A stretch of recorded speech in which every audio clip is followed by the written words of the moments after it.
Let me ask you something uncomfortable. Think about the last time you had a real opportunity in front of you. A business idea, a conversation you needed to have, a door that was clearly open. And instead of walking through it, you froze.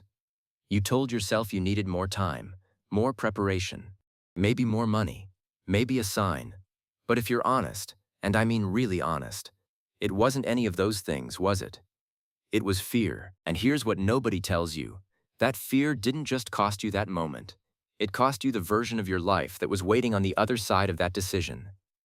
Fear is not just an emotion, it's an economy. And if you're living inside it, it's keeping you broke.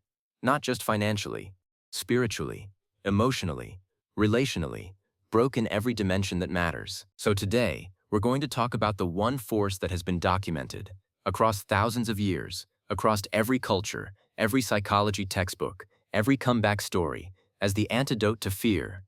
And that force is faith, not religion, not blind optimism, not just pray about it. Functional faith, the kind that rewires how you make decisions, the kind that has been the invisible engine behind every person who built something real out of nothing. Stay with me. This is going to shift something in you. Before we talk about the cure, we have to understand the disease. Fear, at its core, is a prediction. It's your brain running a simulation of the future and deciding, before anything has even happened, that the outcome will be bad. Neuroscience calls this the threat detection response. Your amygdala fires, cortisol floods your system, and your body goes into one mode, protect. Now, that system kept your ancestors alive. When there was a lion outside the cave, fear was useful. It made them stop, hide, wait. But here's the problem. Your brain doesn't know the difference between a lion and a business pitch. It doesn't distinguish between a predator and a DM you're scared to send. To your nervous system, both feel equally dangerous. So what does fear look like in real life? Not in a cave, but in your life. It looks like the person with 3 half-finished business plans on their notes app, never launched, waiting until it's perfect. It looks like the woman who knows she deserves more in her relationship, but stays silent because she's terrified of being alone. It looks like the man who scrolls job listings every night, but never applies because what if he gets rejected? What if he's not actually qualified? What if they say no? Fear doesn't look like panic. Most of the time, fear looks like procrastination. It looks like research. It looks like staying busy without moving forward. And this is exactly where the money conversation becomes spiritual. Because here's the truth. Most people aren't broke because they lack talent. They're broke because they lack action. And they lack action because somewhere deep inside them, they believe that if they try and fail, it means something permanent about who they are. That belief, that one quiet lie, is costing people everything. Out of all the fears that operate in a person's life, 2 of them are responsible for more lost potential than anything else. The first is the fear of failure. This one is interesting because it masquerades as wisdom. It says, I'm just being realistic. I'm just being smart. I've seen how this goes. But realistic for who? Based on whose story? There's a man named James Dyson who failed 5,126 times before he built a vacuum cleaner that worked. He didn't pivot after failure number 50, or 200, or 1,000, and today his net worth is over $9 billion. Now here's what nobody talks about in that story. What kept him going wasn't just discipline. It wasn't just stubbornness. It was a deep, irrational belief that the answer existed, that he was capable of finding it, and that the failure was information, not verdict. That is faith. Not religious faith, functional faith.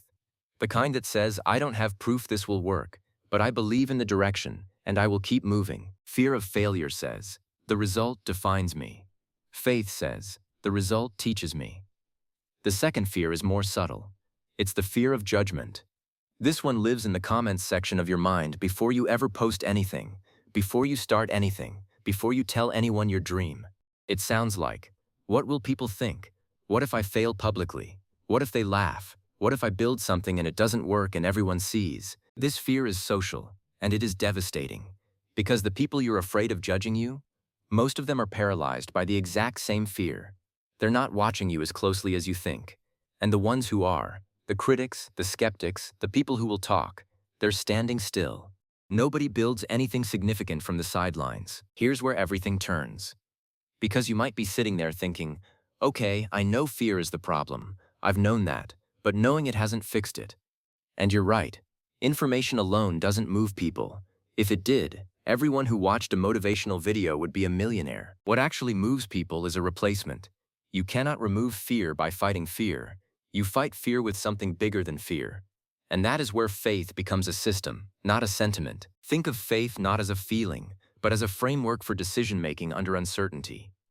Every single decision in life is made under uncertainty. You don't know if the business will succeed. You don't know if the relationship will last. You don't know if the move to a new city will work out. You never have complete information. Fear responds to that uncertainty by saying, "Don't move." Faith responds to it by saying, "Move anyway, and trust the process." And here's what's fascinating. People who operate from faith, not naive faith, but disciplined faith, consistently outperform people who wait for certainty. Why? Because certainty never comes.